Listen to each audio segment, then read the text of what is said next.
Welcome to This Explainer. Today we're diving straight into the brilliant retail psychology and the absolutely razor-sharp logistics behind IKEA's massive global success.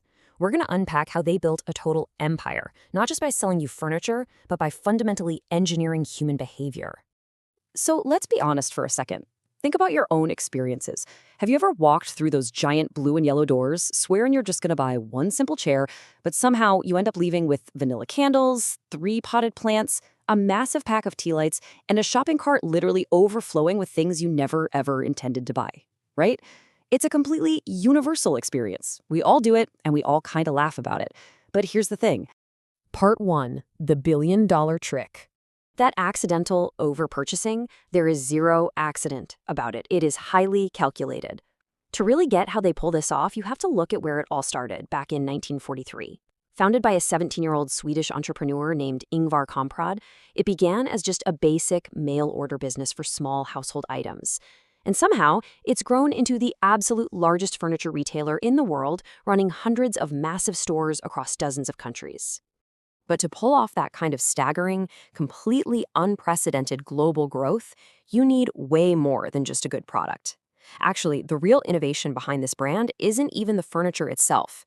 It's the meticulously designed customer experience. It's that hyper-specific journey you're taken on from the exact moment you walk inside right up until the second you leave.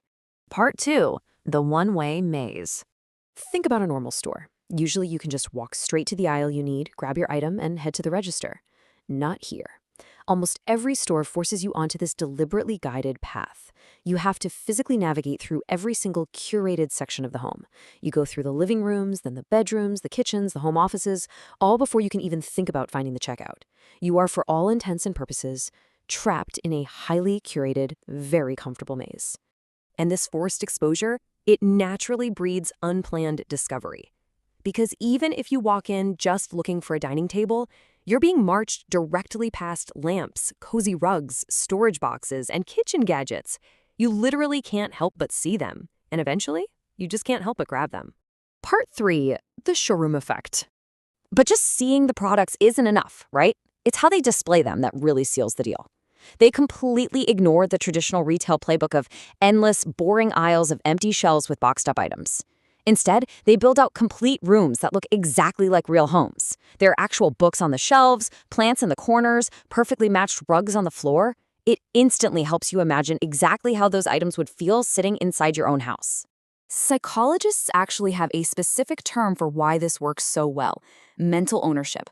By picturing an item as if it already belongs to you, you become significantly more likely to pull out your wallet. So, when you're sitting in that cozy, perfectly lit mock living room, it essentially tricks your brain. You aren't just looking at a sofa anymore, you're looking at your future sofa. Part 4, the flat pack revolution. Okay, so you've mentally taken ownership of the furniture. Now they need a way to get it into your car easily and cheaply. Traditional, fully assembled furniture, that comes with incredibly high transport costs and takes up massive amounts of warehouse space. By packing their furniture into completely flat boxes, they slash those transport and storage costs down to a fraction. The trade-off, of course, is that you're the one who has to build it. But these dramatic cost reductions are basically the engine driving the entire enterprise. By not shipping empty space, they can actually afford to sell these stylish, modern designs at unbelievably low prices. They pass those massive savings directly to you, assuming, you're willing to wield a tiny Allen wrench for a few hours. Part 5, the meatball strategy. So let's recap. You've navigated the maze, you've experienced mental ownership, and you've loaded up your cart with heavy flat pack boxes. But there's one more hurdle before you leave. That famous restaurant located right in the middle of the store? Yeah, that isn't just a polite courtesy. After walking through that massive maze, shoppers are naturally tired, they're hungry, and they're suffering from major decision fatigue. And when you're exhausted, your only instinct is to rush for the exit. The restaurant offers a deeply calculated space for you to recharge. This taps into a fundamental rule of retail psychology. The longer people remain in a store, the more likely they are to make additional purchases. Getting a cheap, comforting plate of Swedish meatballs encourages you to sit down, take a breath, and reset. Once you're fed and rested, you aren't rushing for the door anymore. You're ready to get back out there, continue browsing, and, you guessed it, keep adding more things to your cart. Part 6, the engineered experience.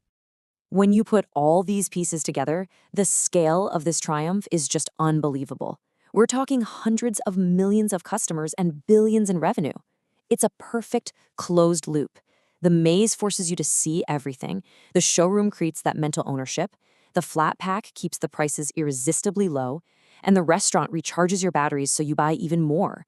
It is quite literally a seamless integration of human psychology and brilliant logistics.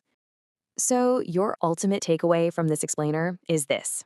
The next time you walk out of those big blue doors with bags completely full of throw pillows and picture frames you definitely didn't need, remember, it wasn't luck, it was engineering.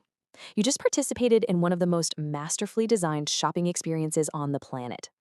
Now, I'd love to hear how this perfectly engineered maze has worked on you. What is the most unexpected thing you've ever bought while shopping there?